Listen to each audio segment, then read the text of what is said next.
ইজ্জত পাওয়ার জন্য এক নম্বর শর্ত হইল মুখের কথা ভালো হওয়া। বলেন জবানের কথা কি হওয়া? জবান ভালো হওয়া।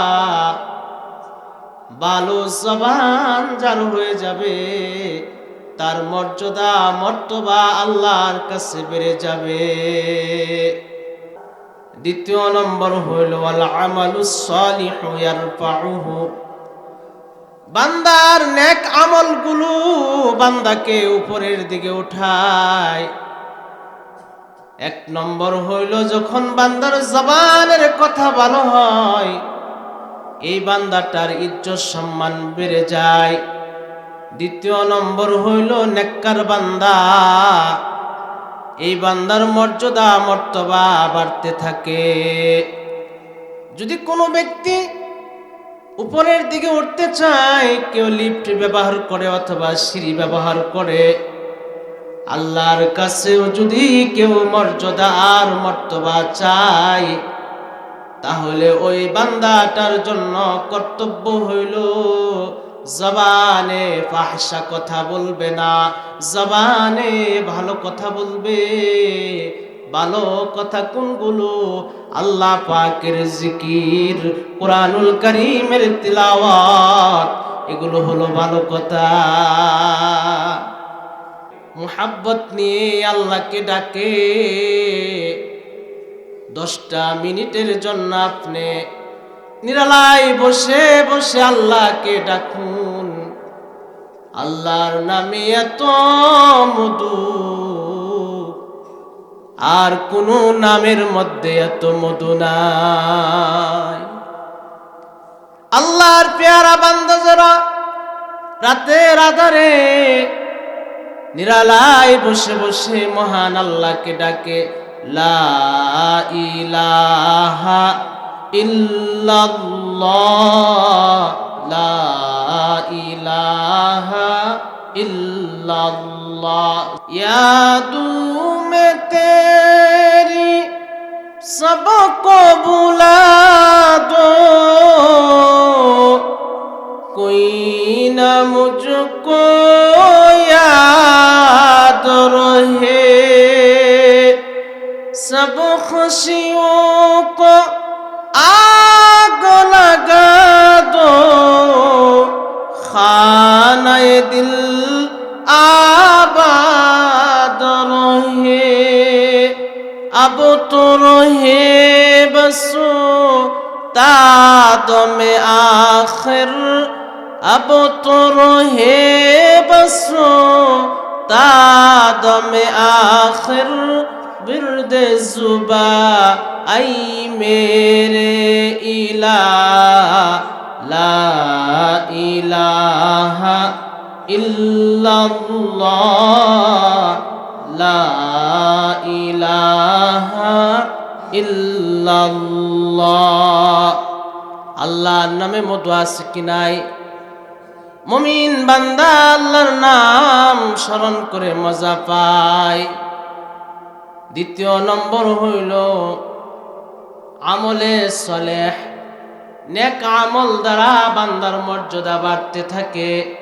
লিফটের মতন বান্দা উপরের দিকে উঠতে থাকে। বান্দার মর্যাদা মর্তবা মহান আল্লাহ বাড়াইয়া দেন। যখন বান্দা গুনাহ করে, কোন অপরাধ করে, তখন এই বান্দার ইজ্জত সম্মান কমতে থাকে। যখন মানুষ গুনাহ করে তখন তার সম্মান কমে, তার মর্যাদা কমে, তার মর্তবা কমতে থাকে। নেক আমলের মাধ্যমে বান্দার ইজ্জত বাড়ে, গুনার মাধ্যমে বান্দার ইজ্জত কমতে থাকে, সম্মান কমতে থাকে। মুমিন বান্দা এক একটা গুনাহকে সে মনে করে যে আমার মাথার উপরে পাহাড়টা তুলে ধরা হয়েছে, যে কোনো মুহূর্তে এই পাহাড়টা আমার মাথার উপরে ছেড়ে দিতে পারে। قال النبي صلى الله عليه وسلم ওয়াসাল্লাম ইন্নাল মুমিনা ইয়ারা যুনুবাহু কাআন্নাহু কাঈদুন তাহতা জাবালিন ইয়াখাফু আন ইয়াকা আলাইহি নিশ্চয়ই মুমিন বান্দা এক একটা গুনাহকে সেরকম ভয় করে, সে মনে করে যে তার মাথার উপরে পাহাড়টা তুলে ধরা হয়েছে, যে কোনো মুহূর্তে তার মাথার উপরে পাহাড়টা ছেড়ে দেওয়া হবে।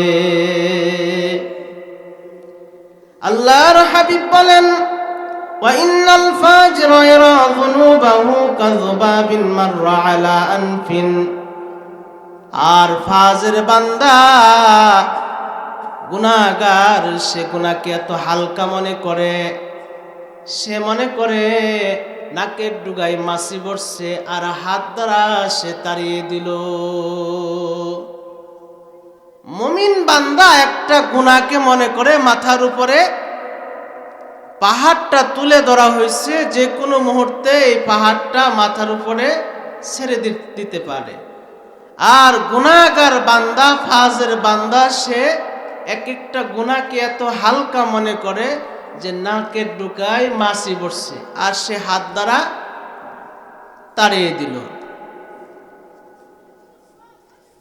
ছোট্ট একটা গুনাহ জাহান্নামে যাওয়ার কারণ হয়ে যেতে পারে।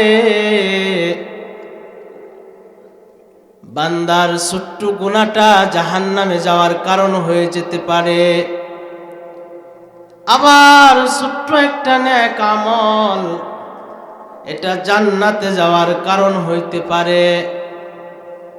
ছোট্ট গুনাহটা জাহান্নামে যাওয়ার কারণ হইতে পারে। আবার ছোট্ট একটা নেক আমল জান্নাতে যাওয়ার কারণ হয়ে যাবে। এই জন্য গুনাহ ছোট না বড় সেই দিকে নজর দিব না, যেই মালিকের নাফরমানি করা হচ্ছে আমরা সেই দিকে খেয়াল করব।